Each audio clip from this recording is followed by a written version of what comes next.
നമസ്കാരം.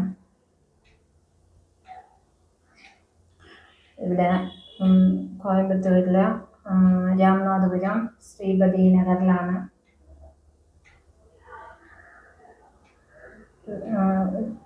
ശ്രീപതി നഗറിലാണ് കോവില്.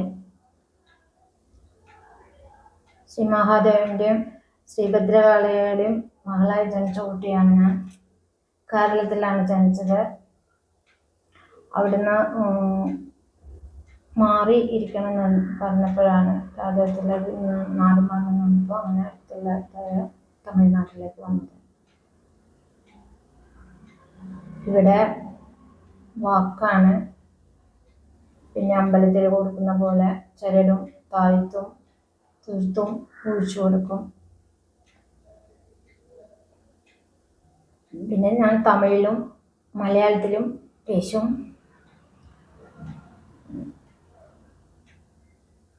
കുടിപ്പഴക്കമുള്ള ആൾക്കാർ വരാറുണ്ട്. കുടുംബ പ്രശ്നം, കുട്ടികളില്ല, ഓരോരോ പ്രശ്നങ്ങൾ വരുന്ന ആൾക്കാരുടെ പ്രശ്നങ്ങളാണല്ലോ തീർത്തു കൊടുക്കേണ്ടത്. ഞാനുമില്ല ഓരോ അത് അങ്ങനെയാണ് ഇവിടെ ആൾക്കാർ വരുന്നത്. അവർക്കൊക്കെ പ്രശ്നങ്ങൾ തീർന്ന് സന്തോഷമായി പോയിട്ടുണ്ട്. കൈകാൽ പേരാത്തവർ, വയ്യാണ്ട് കിടക്കുന്ന ആൾക്കാർ, പിന്നെ അങ്ങനെ ഓരോരുത്തർ വരുമ്പോൾ അവരുടെ ആവശ്യമാണല്ലോ എന്നോട് അവർ പോവുക. ഇവിടെ വരുമ്പോൾ നിങ്ങളുടെ ആവശ്യം നിങ്ങൾ എന്നോട് പറയണം.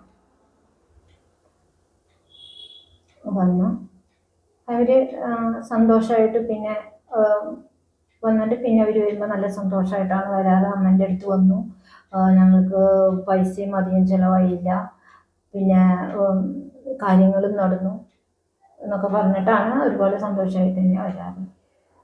വ്യാപാരമില്ലാത്തവർ വരാറുണ്ട്, വ്യാപാരമില്ല എന്നിട്ട് അവർക്കും വ്യാപാരമായി നല്ല സന്തോഷമായി.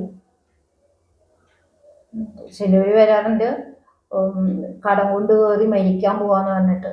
അപ്പോൾ അവരോട് ഞാൻ സമാധാനമായിട്ട് ചൊല്ലിക്കൊടുക്കും. അവർ പറയും അമ്മയുടെ അടുത്ത് വന്ന് സംസാരിച്ച് ഇപ്പം മനസ്സിന് നല്ല സന്തോഷമായി, ധൈര്യമായി, ഇനി ഞങ്ങൾ ജീവിക്കും, കടമൊക്കെ മാറുന്ന അമ്മ പറഞ്ഞിട്ടില്ലേ, അപ്പം അതുകൊണ്ട് അങ്ങനെ പിന്നെ അവർ തിരിച്ചു വരുമ്പോൾ ഒരു സന്തോഷത്തോടെയാണ് ഇവിടെ വരാറ്.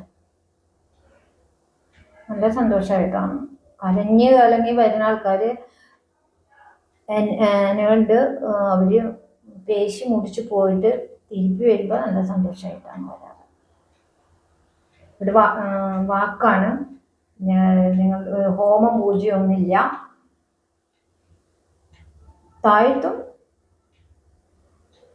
തീർത്തും ഇവിടുന്ന് പൂജിച്ച് കൊടുക്കും. പിന്നെ ഇവിടെ അമ്മയ്ക്ക് പായസമുണ്ട്. പിന്നെ ഇവിടെ മുട്ടർക്കുണ്ട്, അതൊക്കെ കുറച്ച് ചെയ്യുന്നുണ്ട്. ഇത് നെഞ്ചിന്താപുരം വഴിയാണ്, രാമനാഥപുരം നെഞ്ചിന്താപുരം വഴി ശ്രീപതി നഗർ. നിങ്ങൾ എന്താ പറയുക, നിങ്ങൾക്ക് ഇവിടേക്ക് വരാൻ ഇഷ്ടമുള്ളവർക്ക് എല്ലാവർക്കും, എല്ലാ മക്കൾക്കും ഇവിടെ വരാം. നിങ്ങളുടെ കാര്യങ്ങളൊക്കെ നടത്തി നിങ്ങൾക്ക് സന്തോഷമായിട്ടിരിക്കാം. നമ്പർ താഴെ കൊടുത്തിട്ടുണ്ട്.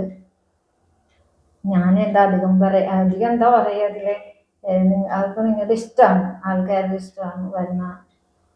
ചിലവർ പറയും അമ്മയെ കാണാൻ വന്നതാണ്, അമ്മയുടെ കയ്യിൽ നിന്ന് ഒരു ഗ്ലാസ് വെള്ളം മേടിച്ച് കുടിച്ചു കഴിഞ്ഞാൽ തന്നെ അസുഖം മാറി എന്ന് പറഞ്ഞിട്ട് വരുന്ന ആൾക്കാരുണ്ട്. ഞാൻ കോവിലൊക്കെ പോകുമ്പോൾ, ഇവിടെ അടുത്ത കോവിലൊക്കെ പോകുമ്പോൾ ആൾക്കാർ വരാറുണ്ട്. അമ്മ അനുഗ്രഹിക്കണം എന്ന് പറഞ്ഞിട്ട് ഓടി വരും. എന്നെ കണ്ടാൽ ചിലർക്ക് അറിയാം, ഓടി വന്നിട്ട് അനുഗ്രഹിക്കണം അമ്മ, അമ്മയെ കണ്ടാൽ മനസ്സിലായി, അമ്മ ഭദ്രകാളിയല്ലേ എന്ന് പറഞ്ഞിട്ട് വരും എൻ്റെ അടുത്ത്. അങ്ങനെയൊക്കെ ആണ്. നമസ്കാരം.